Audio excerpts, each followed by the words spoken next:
जिंदगी में हमेशा एक बात ध्यान रखना, जो चीज तुम कमा सकते हो उसे दूसरों से मांगना बंद करो। तुम अपने भविष्य की चिंता मत करो, वर्तमान में जियो और वर्तमान को सुधारो। तुम्हारा भविष्य अपने आप सुधर जाएगा। जिसने भी अपने को बस में कर लिया है उसकी जीत को देवता भी हार में नहीं बदल सकता। घृणा को घृणा से खत्म नहीं किया जा सकता है, बल्कि इसे प्रेम से ही खत्म किया जा सकता है, जो कि एक प्राकृतिक सत्य है। क्रोध को प्यार से, बुराई को अच्छाई से, स्वार्थी को उदारता से और झूठे व्यक्ति को सच्चाई से जीता जा सकता है। शांति भीतर से आती है, इसे बाहर मत खोजो। अगर आप दूसरों के लिए दिया जलाते हैं तो यह आपके रास्ते को भी रोशन कर देता है। आप दूसरों को तब तक खुश नहीं कर सकते जब तक आप खुद खुश नहीं हैं। खुशी एक फूल की सुगंध की तरह विकिरण करती है और भी अच्छी चीज़ों को आपकी ओर खींचती है। जब आप किसी काम की शुरुआत करें तो असफलता से मत डरे और उस काम को ना छोड़ें।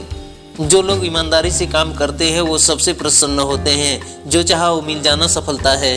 जब तक विपरीत परिस्थितियों से लड़ोगे नहीं तब तक तुम्हारे ऊपर हावी होती रहेगी। ये एक समय की बात है। भूलवश भगवान बुद्ध के एक शिष्य ने किसी अवसर को गवा दिया। तब भगवान बुद्ध ने उस शिष्य को समझाते हुए एक कथा सुनाई। एक बार एक धोबी अपने गधे के गले में पत्थर लटकाए जंगल से गुजर रहा था। दूसरी ओर से आते हुए एक जोहरी ने देखा कि वह पत्थर दरअसल में हीरा का था। धोबी को उसकी कोई जानकारी नहीं थी। जोहरी ने धोबी को रोककर पूछा, क्यों भाई, यह पत्थर खरीदना मैं चाहूँ तो तुम कितने में बेचोगे? धोबी को पहले कुछ समझ में नहीं आया। उसने सोचा यह कोई पागल है जो पत्थर खरीद रहा है। उसने मौज में कह दिया, मैं इस पत्थर का 1 रुपया लूंगा। जोहरी ने कहा, नहीं भाई, 8 आने में देना है तो बोलो।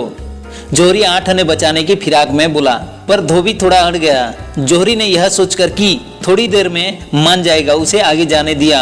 लेकिन कुछ दूर जाने पर और एक जोहरी पत्थर की असलियत को पहचान कर धोबी से पूछा, क्यों भाई, यह पत्थर कितने में बेचोगे? धोबी फिर चौंका। इस बार उसने कहा, मैं इस पत्थर का 2 रुपया लूंगा। जोहरी ने 2 रुपये निकाले और धोबी को दे दिया और पत्थर लेकर जोहरी चला। इतने में पहले वाला जोहरी हाँफते हुए आया। बोला, भाई लो, अपना पूरा रुपया ले लो, मुझे पत्थर दे दो। धोबी ने बताया कि पत्थर तो 2 रुपये का बिक चुका। जोहरी सुनकर बिगड़ गया, क्रोध हो गया और जोहरी ने धोबी को बोला, मूर्ख, वह पत्थर नहीं, लाखों का हीरा था। जोहरी की बात सुनकर धोबी हंसकर बोला, लाखों के फायदे को आपने 8 आने लाभ के लिए छोड़ दिया। आप लोभी तो है ही पर मूर्ख भी हैं, जो ऐसे उचित अवसर को हाथों से जाने दिया।